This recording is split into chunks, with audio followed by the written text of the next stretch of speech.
নেকি অত মর্যাদা বৃদ্ধি করে দেওয়া হবে। সুবহানাল্লাহ।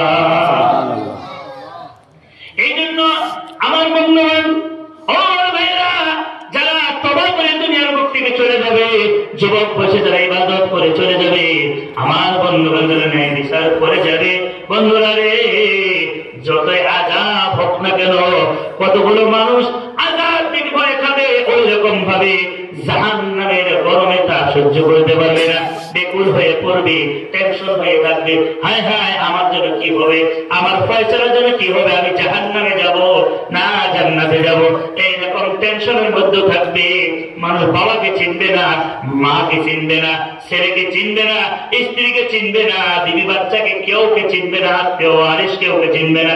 মানুষ শুধু পাগলের মতো দৌড়াইতে থাকবে, মাতালের মতো।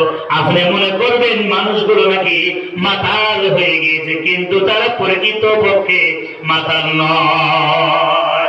এইরকম একটা ভাব হয়ে যাবে আসল ময়দানে আমার বন্ধুগণ। কিন্তু যারা আল্লাহকে রাজি করে গিয়েছে, আল্লাহ রাব্বুল আলামিন পবিত্র কালামুল্লাহ শরীফের মধ্যে জানিয়ে দিলেন, পারা নম্বর 24 নম্বর পারার লাস্টে সূরা হামিম সিজদার 30 নম্বর আয়াতটা যখন তেলাওয়াত করবে, আল্লাহ রাব্বুল আলামিন বলে দিলেন, ইন্নাল্লাযীনা ক্বালু রাব্বুনাল্লাহু সুম্মা ইসতাকামু তাতানাজ্জালু আলাইহিমুল মালাইকাতু আল্লা তাখাফু ওয়া লা তাহজানু ওয়া আবশিরু বিল জান্নাতিল্লাতী কুনতুম তুআদুন। আল্লাহু আকবার, আল্লাহু আকবার।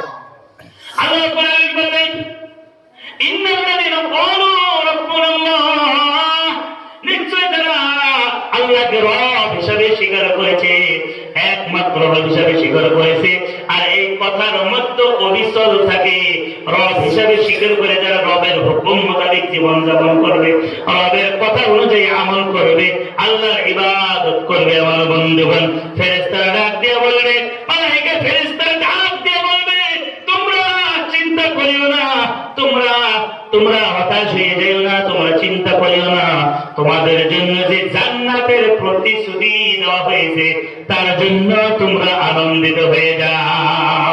সুবহানাল্লাহ।